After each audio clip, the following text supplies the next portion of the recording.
I'm sorry for being insensitive the other day. That's what Eliza, who's usually sarcastic, said to me as she bowed her head. For all I know, maybe Eliza was genuinely apologizing this time, reflecting on her past behavior. I let my guard down because of her apology. Little did I know that a police-involved incident was about to unfold. My name is Lisa. I've been working as a daycare teacher, a dream job, since my childhood. My husband Jace and I have been married for 3 years now. As we are enjoying a lazy day off, a call came in from my mother-in-law, Eliza.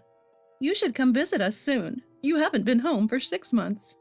Upon hearing Eliza's voice, Jace made a face of annoyance. Though my in-laws' house is just a 30-minute drive away, Jace never seems eager to visit Eliza. He's always been put off by his mother's excessive meddling and maintains some distance. Eliza has always thrown jabs at me, ever since we got married, as if blaming me for taking away her only son. Though I find Eliza difficult, I have no choice but to go when called. The last time she told us to visit and we didn't, she showed up at our house unannounced. To avoid that hassle, it's better to go see her before she takes matters into her own hands. Sure enough, upon visiting for the first time in 6 months, the sarcastic comments started flying. Every time I visit, I feel stressed, being pestered about not having children yet. "You can't have kids because you're busy working. A woman should stay home." My father-in-law, Derek, a retired middle school teacher, often had to work on weekends due to his hectic schedule. Housewife Eliza always boasted, "I raised Jace all by myself. We can't make ends meet on my salary alone." Jace immediately encountered Eliza's snide remark. I want to work because being a daycare teacher was my dream, especially this year as I'm in charge of the seniors. I want to see them through to graduation. I explained that we're not planning to have kids yet, but that just led to more insults. "I was against your marriage from the start. What good does a daycare teacher do for society? You're just playing with kids all day, aren't you?" I was angry at being accused of just playing, but I let it slide with a wry smile. I can't let every one of Eliza's words get to me. Once she started her insults, there was no stopping her. "These days, mothers are terrible for leaving their kids so young. I wonder if it's mostly single moms or poor families." Eliza let out an exaggerated sigh. I can handle her criticizing me for not having a job or kids, but I can't keep my emotions in check when it comes to her prejudices against parents. Look, parents are struggling every day to balance work and raising their kids. What you've done, spending so much time with your children, is commendable. But not every family can afford to have a stay-at-home parent. So stop making such comments. "How dare you argue with me when you can't even have children?" Eliza retorted. As Eliza and I glared at each other, Derek finally spoke up. "Eliza, you're out of line. Watch your words." I was surprised that Derek came to my defense. He's a man of few words, and usually stays quiet when we visit. Apparently, Eliza doesn't realize she's being offensive. "What's wrong with speaking the truth? Children who are left in daycare probably won't turn out well," she continued. Ignoring Derek's warning, Eliza reiterated her prejudiced views. Angry at her comments, Jace started to hastily get ready to leave. "Enough is enough. Lisa, let's go." Eliza wanted to stop her son, but Jace was already heading for the door without looking back. "He's become so cold to me since he got married." Eliza became hysterical, perhaps because her son was being cold to her. She blames me, but Jace's cold behavior isn't new. Ever since he moved out, he began questioning Eliza's excessive interference. I was shocked to learn she'd go into his apartment with her own key and read all his mail. "What are you standing there for? Go get Jace right now," she commanded. Jace, who had already left the house, was ordered to be called back. Feeling irritated, wondering why I had to be given orders in the first place. It's sad, isn't it? You were always around, yet you're disliked. You mistake it for love, but it's just excessive interference. Thank you for showing me how not to raise a child. I snapped. I knew we wouldn't see each other for a while, so I let it all out. I was also angry about her terrible comments about daycare parents. I felt a sense of relief getting that off my chest. Her face turned red with rage. "You'll see. I'll kick a nasty woman like you out of my house." Eliza slammed the front door after kicking me out. I figured this means I won't be called or visited for a while. I told Jace, who was waiting for me outside the entrance, what had happened. "Good on you for standing up to Mom. We'll have some peace for a while now." I felt reassured by Jace's words, but what Eliza said last still bothered me.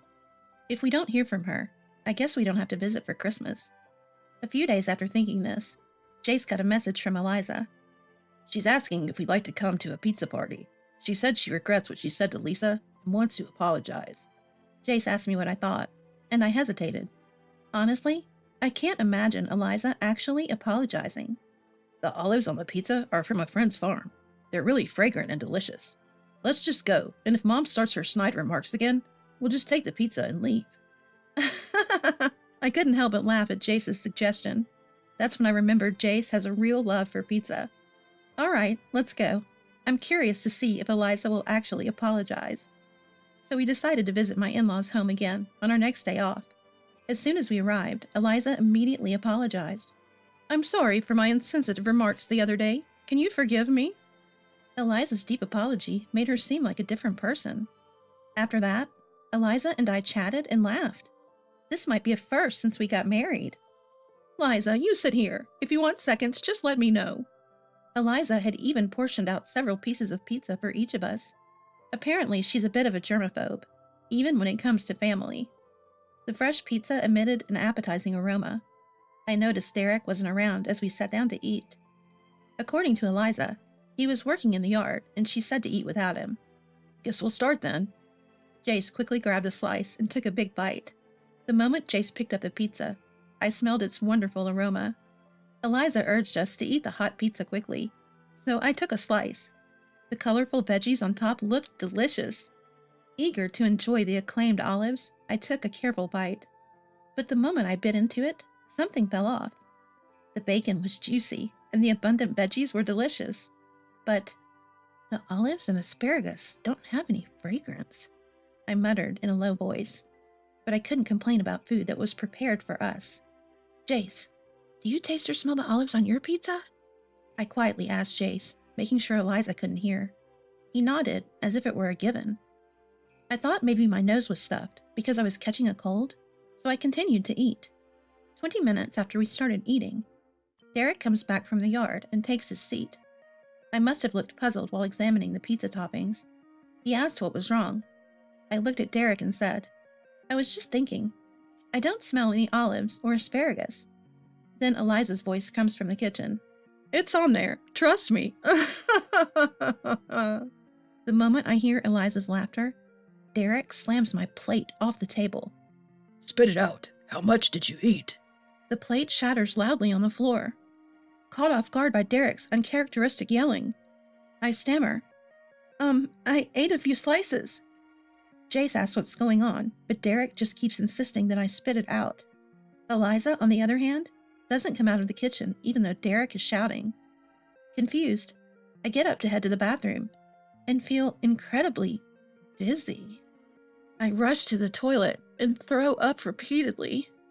I start sweating profusely and collapse in the bathroom. Call an ambulance, now! I hear Derek instructing Jace, and it sounds like he's also yelling something at Eliza in the distance. Next thing I know, I'm lying in a hospital bed. Apparently, I fainted temporarily due to dehydration from vomiting so much. You're going to be fine. We got you treated right away, Jace says, looking almost in tears, as he explains what happened. Turns out, the pizza I ate contained red spider lily, a plant considered poisonous. While it's known for its beautiful flowers, the bulb resembles olives, and the stem looks like asparagus. To an untrained eye, it could easily be mistaken. Quick-thinking Derek had sent a portion of the pizza with Jace to be analyzed, revealing the presence of red spider lily. Is Jace okay? I was concerned as he had been eating silently. We had all the pizzas checked, but... Jace hesitates. The only pizza that had red spider lily was yours, Lisa. Chills run down my spine at this revelation, meaning someone intentionally fed me the poisonous plant. And the only person who could have done that was Eliza, who made the pizza herself. The doctor at the hospital says they need to report the food poisoning incident to the health department and asks for details. After hearing the situation, the doctor clearly thinks Eliza's behavior is suspicious and suggests contacting the police. Jace agrees, but says he needs time to process everything. I can't think of her as my mother anymore. She's a criminal. What would have happened if Dad hadn't noticed? I recall seeing news about people dying from consuming red spider lily. The thought that I could have been one of them terrifies me. First, I want to talk to Derek. I'm too scared to speak with Eliza right now. When we leave the hospital, we call Derek. He had left multiple calls and messages. However, what's even more terrifying is that there had been no communication from Eliza. Are you okay? No matter how much I question Eliza, all she says is that she made a mistake, but I'm sure she did it on purpose. Even the usually reserved Derek seemed agitated. I've been holding back, but I can't take it anymore. She really is something. Upon hearing about Eliza's shocking past from Derek, both Jace and I were stunned. Eliza lured me in, claiming she wanted to apologize, but she intended to harm me all along. Anger surged within both Jace and me, so we decided to confront Eliza directly. When we arrived at the parents-in-law's house, Eliza was sitting there, looking exhausted. She must have been scolded by Derek. Yet she didn't apologize or show any sign of concern upon seeing me. I never thought Derek would catch on. I was hoping to get rid of you, the audacious woman that you are. Jace snapped at Eliza's brazen attitude. You've got to be kidding! You criminal! Eliza seemed rattled being called a criminal by her own son. What do you mean? I did this for Jace's sake. If he stays with you, he'll never see his children. I'll find him a better partner, so just leave. Eliza didn't seem to feel any remorse for putting poisonous red spider lily in my food. So you intentionally mixed red spider lily. You wanted me to lose my life? Was this premeditated? Yes, I did it on purpose. Red spider lily grows nearby. It's easy to get. It's a shame you didn't eat more. You would have done more than just throw up. Jace lunged at Eliza in rage. I stopped Jace and pulled out the voice recorder I had in my chest pocket. Eliza, you've confessed to intentionally harming me, and it's all on this recorder. I'll be filing a damage report with the police. Eliza paled at the mention of the police. What? You'd send a family member to prison?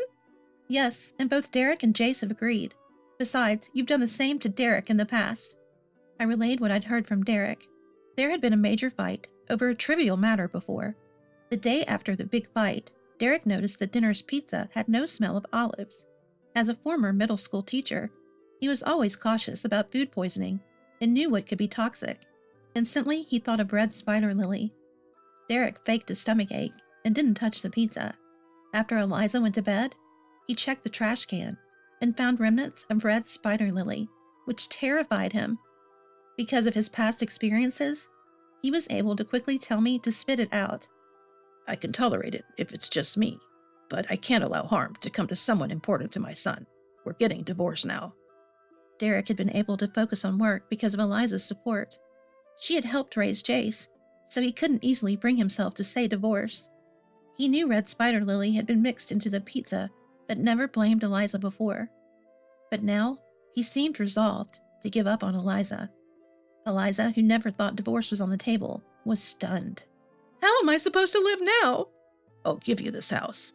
We have some savings. They'll be your retirement fund once we distribute the property. Derek continued talking about divorce, like he'd been planning it all along. Eliza barely had a moment to interject. While they were discussing the divorce, we decided to leave the house. We'll go to the police station with Jace. Please cooperate once the investigation starts, I said, and headed straight to the police station. The damage report was accepted, so an investigation into Eliza would soon begin. After that, Eliza started calling us almost daily. Please, retract the damage report. Her voice was full of exhaustion. Derek divorced her soon after and moved out. Between the police coming and Jace leaving, nasty rumors about Eliza had started in the neighborhood. Though she begged for help, I had no sympathy. I can't deal with any more persistent phone calls. Even if I change my phone number, there's nothing stopping them from just showing up at my house. Fed up with even having to deal with this, I finally said, Fine, I'll retract the damage report.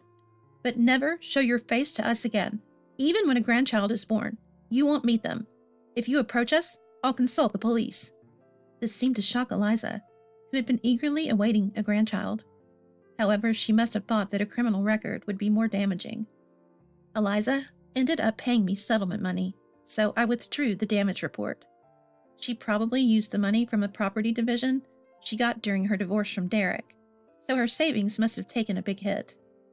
I heard from Derek that Eliza couldn't take the neighborhood gossip anymore and eventually sold her house to move to a cheaper rental in Philadelphia. Apparently, she's been calling Derek, wanting to get back together, but he made it clear that's not happening. From here on out, Eliza is likely facing a lonely life on her own. As for Derek, he moved close to our house. I've grown to love Derek, who I can really count on. I'm sure that even if we have grandchildren in the future, Derek will be there to protect them.